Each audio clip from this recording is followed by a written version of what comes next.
What is going on, GWB fam? It's your boy Marcel, aka BasicallyIDoWrk, and today we're gonna be showing some love and appreciation for the community by celebrating up and coming Black gaming content creators.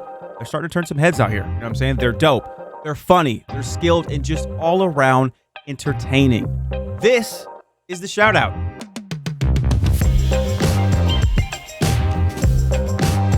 First up, we have Couple Noodle, a variety streamer and content creator who brings her viewers along to the world of strange and paranormal games. With her cautiousness bordering on hilarity, Couple Noodle braves the realms of games like 12 Minutes, Tormented Souls, and fears to fathom Home Alone. Piquing the interest of NBC, Couple Noodle's experiences and hilariously interactive conversations landed her a hosting spot on this year's Olympics on Twitch. Okay, we have bow cutters, just say that. One word, what did it feel like to cover the Olympics on Twitch? That word would have to be unbelievable. I mean, it was insane. It was something that I never thought that I would do in a million years. I never thought going from a hosting summit in 2017 to me hosting the Olympics for Twitch in 2021. I got to talk to some really cool people. I got to get to know a lot of really amazing people. My community came through, showed out, shout out to Cupton. When in doubt, they're always there, which makes everything, it just feels like home. What is one of the best parts about being a Black content creator? Absolutely comes down to the people. I like getting to know people. I like talking to people. I like arguing with people. I just enjoy good company, and Cupton is full of it. So I definitely enjoy all of the steps, all of the things that come with building a community. I learned something new literally every day, whether it be on stream or on YouTube, whether it be in the comments. People make this a lot of fun. What is the most difficult part about being a gaming content creator in general? Sticking to a plan. I had to learn or get accustomed to the fact that FOMO cannot affect me. It can't be a thing. I can't let the fear of missing out dictate what it is I do or do not do. At the end of the day, I just want to do what I want to do, whether I pass or fail. If I'm going down, I want to go down doing me. So to just truly do what it is we want to do in this content creation space, it's probably one of the hardest things I've ever done. Thank you for talking with us, Couple Noodle. I said that name so many times, I feel like I need to go make some Couple Noodle. I don't know if you were hungry when you chose that name, but it made me hungry now. Next, we've got that SRB2 dude, a British professional Splatoon player and content creator, and mostly hangs out on Twitch and YouTube where he shows off his incredible Splatoon 2 skills. His streams are chill, yet engrossing, and his YouTube content provides plenty to learn about the Splatoon meta.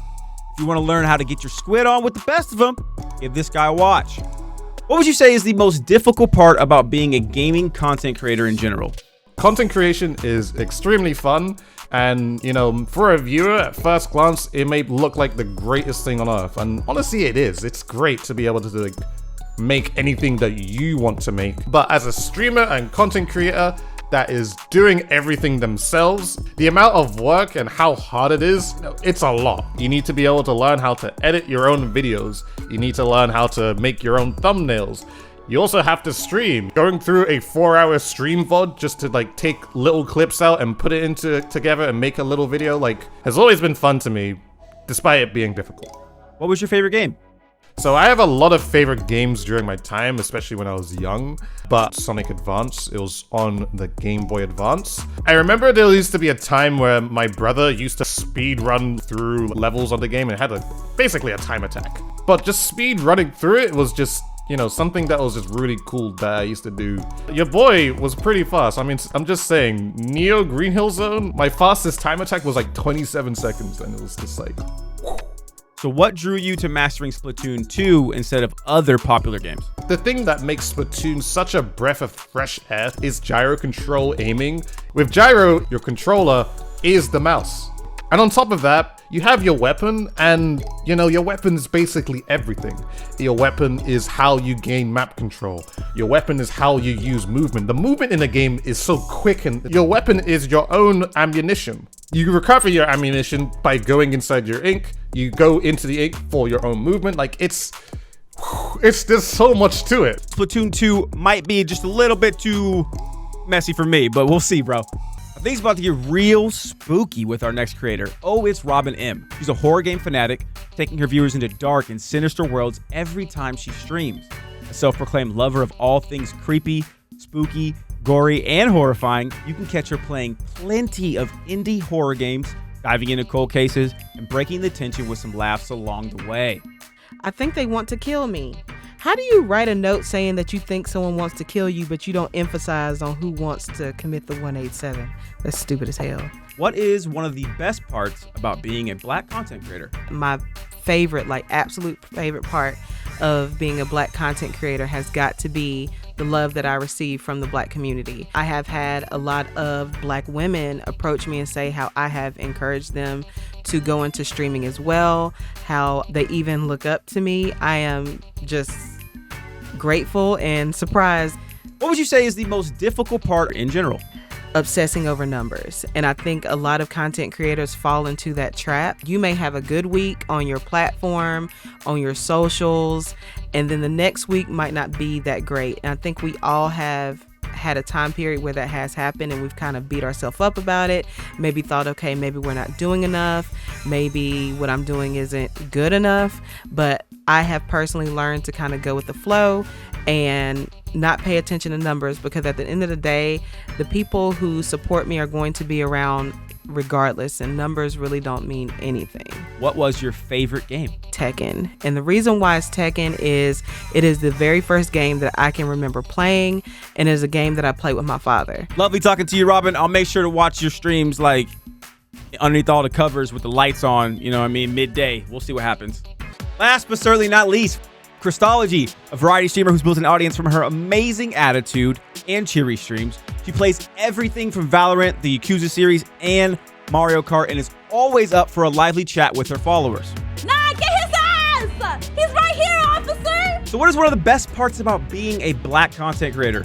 One of the best parts for me personally is kind of being that representation for other women or girls of color who are trying to get into the gaming space or really love gaming and want to watch creators that reflect them. Watching their content is great and all, like it's always like a blast watching other people's content, but there's a difference in watching content from people that like have the same background as you. There's a lot of inside, you know, knowledge and jokes and stuff that you can relate to. What would you say is the most difficult part about being a gaming content creator in general? My work-life balance.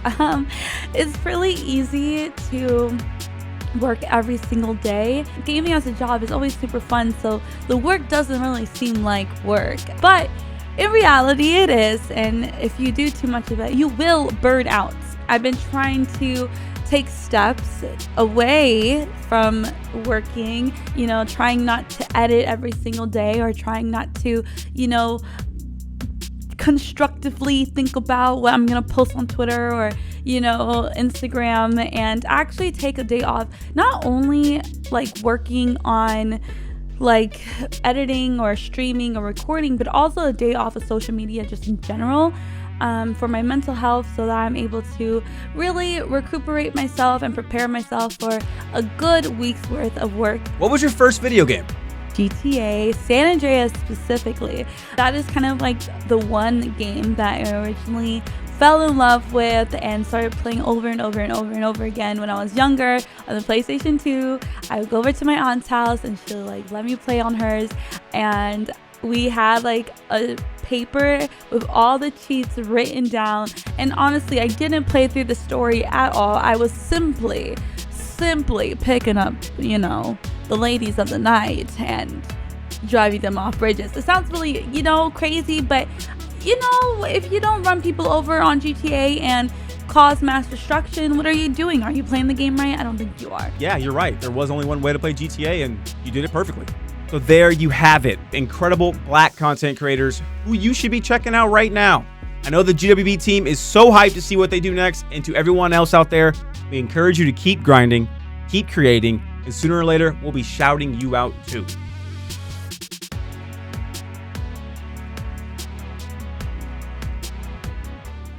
Gaming While Black is powered by Doritos Solid Black Initiative. Shout out to Doritos for backing the show.